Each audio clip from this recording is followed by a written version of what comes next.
আসসালামু আলাইকুম বন্ধুরা, আজ আমি আপনাদের খুবই সহজে এগলেস ম্যাঙ্গো কেক বা ডিম ছাড়া পাকা আমের কেক তৈরি করে দেখাবো। আপনারা যে কেউ বানিয়ে নিতে পারবেন। আর এই কেকটা খেতে হয় অসম্ভব মজার, বাচ্চা থেকে বড় সবাই খুবই পছন্দ করবে। তো চলুন আজকের এই রেসিপিটা প্রথম থেকে শেষ পর্যন্ত দেখতে থাকুন। তো বন্ধুরা, আজকে আমি এই এগলেস ম্যাঙ্গো কেক তৈরি করার জন্য এখানে একটি পাকা আম নিয়েছি। তো আমটাকে এখন আমি খোসাটা ছাড়িয়ে নেব। তারপরে খোসাটাকে আমি একটু এইভাবে কেটে নিচ্ছি। তো বন্ধুরা, এই ম্যাঙ্গো কেক তৈরির জন্য কিন্তু আমটা ভালো মানের পাকা নিতে হবে।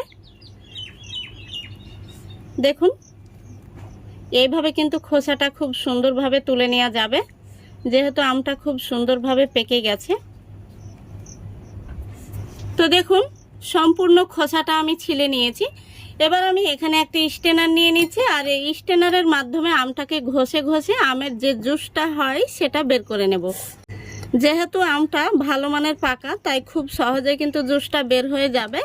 আর এইভাবে কিন্তু আমের জুসটা বের করে নিলে আমের মধ্যে যে এক্সট্রা ছোবড়া থেকে থাকে সেই ছোবড়াটা কিন্তু ছাঁকনির মধ্যে আটকে যাবে। দেখতেই পাচ্ছেন কত সহজে জুসটা বের হয়ে যাচ্ছে। দেখুন বন্ধুরা, সম্পূর্ণ আমের জুসটা বের হয়ে গেছে। আর দেখতেই পাচ্ছেন আটিটা কিন্তু একদম সাদা হয়ে গেছে। এই দেখুন, এখন আমি এর মধ্যে দিয়ে দিচ্ছি স্বাদ মতো লবণ, তারপরে দিয়ে দিচ্ছি 1/4 কাপ চিনি। তো এখানে আমি গোটা চিনিটা ব্যবহার করলাম, আপনারা চাইলে গুঁড়ো করেও দিতে পারেন। এবার দিয়ে দিচ্ছি 1/3 কাপ তরল দুধ। এই দুধটা আমি আগে থেকে জাল করে ঠান্ডা করে নিয়েছি। এখন আমি সবগুলো উপকরণ একসঙ্গে মিক্স করে নেব। তো দেখুন বন্ধুরা, খুব ভালো করে মিক্স করে নিয়েছি, আর চিনিটাও পুরোপুরি গলে গেছে। এখন আমি এর মধ্যে দিয়ে দিচ্ছি 1 টেবিল চামচ মতো সাদা তেল। সাদা তেলটা দেওয়ার পরে আমি আবারও খুব ভালো করে মিক্স করে নিচ্ছি। দেখুন, তেলটা কিন্তু মিক্স করা হয়ে গেছে। এবার আমি এর মধ্যে দিয়ে দিচ্ছি 1 কাপ ময়দা। ময়দাটা আমি আগে থেকে চেলে নিয়েছি। আর দিয়ে দিচ্ছি 1/4 কাপ সুজি। তারপরে দিয়ে দিচ্ছি 1 চা চামচ বেকিং পাউডার আর 1/2 চা চামচ বেকিং সোডা। এবার আমি খুব ভালো করে মিক্স করে নেব। তো হ্যান্ড উইচটাকে যে কোনো একটা সোজাতেই ঘোরাতে হবে, দুই দিকে ঘোরাবেন না। আর লক্ষ্য রাখতে হবে ব্যাটারের মধ্যে যেন কোনো রকম দলা পেকে না থাকে। দেখুন বন্ধুরা, খুব ভালো করে মিক্স করে নিয়েছি। এখন আমি এর মধ্যে দিয়ে দিচ্ছি 2 ফোঁটা মতো ভ্যানিলা এসেন্স। তারপরে আমি আবারও মিক্স করে নিচ্ছি। দেখুন, মিক্স করা হয়ে গেছে। তো এখন আমি ব্যাটারটা ঢাকা দিয়ে রেস্টে রেখে দেবো 5 মিনিটের জন্য, যেহেতু এর মধ্যে সুজি দেওয়া রয়েছে। এখন আমি এখানে নিয়ে নিচ্ছি একটি বাটি। তো এই বাটিটাতেই আমি আজকের কেকটা তৈরি করব। তারপরে বাটির মধ্যে দিয়ে দিচ্ছি সামান্য পরিমাণে সাদা তেল। এখন আমি তেলটাকে ব্রাশ দিয়ে খুব ভালো করে বাটির মধ্যে লাগিয়ে নেব। আপনাদের হাতের কাছে ব্রাশ না থাকলে আপনারা হাত দিয়েও খুব ভালো করে তেলটা লাগিয়ে নিতে পারেন। এই বাটির মাপ করে আমি একটি সাদা কাগজ কেটে নিয়েছি। এই কাগজটা বসিয়ে দিচ্ছি, তারপরে কাগজের উপরেও খুব ভালো করে তেল ব্রাশ করে নিচ্ছি। দেখুন, বাটিটা কিন্তু একদম রেডি হয়ে গেছে। আর এদিকে 5 মিনিটও হয়ে গেছে। আমি যে কেকের ব্যাটারটা রেডি করে রেখেছিলাম, সেই ব্যাটারটা এখন আমি এই বাটির মধ্যে ঢেলে নেব। ব্যাটারটা উপর থেকে এইভাবে ঢালতে হবে।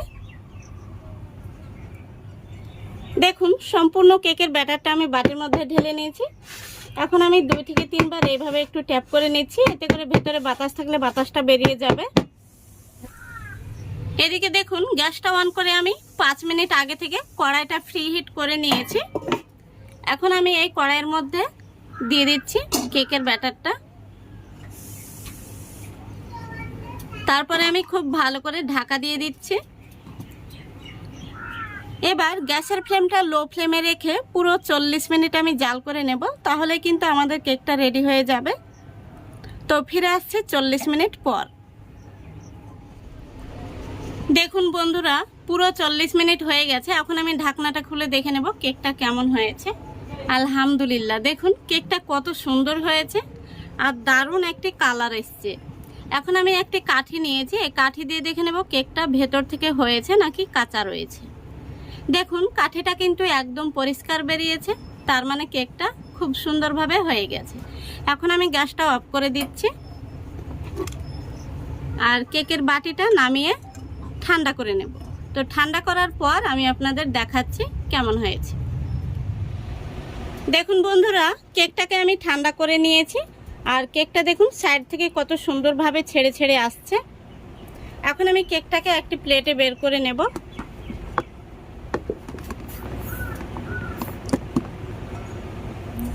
দেখুন কেকটা কত সহজেই বের হয়ে চলে আসলো, এই দেখুন। এখন আমি যে কাগজটা দিয়েছিলাম সেটা তুলে নিচ্ছি।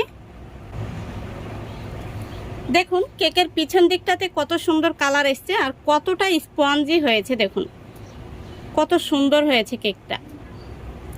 তো বন্ধুরা, ডিম ছাড়াও যে এত সুন্দর ম্যাঙ্গো কেক বানানো যায় আপনারা না দেখলে হয়তো বিশ্বাস করতেন না। তো দেখুন কত সুন্দর হয়েছে কেকটা। আশা করি দেখতে পাচ্ছেন। এই দেখুন কেকটা দেখতেও যেমন সুন্দর হয়েছে, এই কেকটা কিন্তু খেতেও অসম্ভব মজার হয়।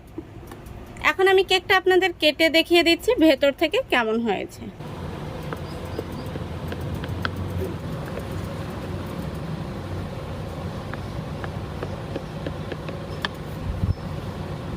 আশা করছি দেখতে পাচ্ছেন। দেখুন কেকটা কতটা জালিদার হয়েছে আর স্পঞ্জি তৈরি হয়েছে।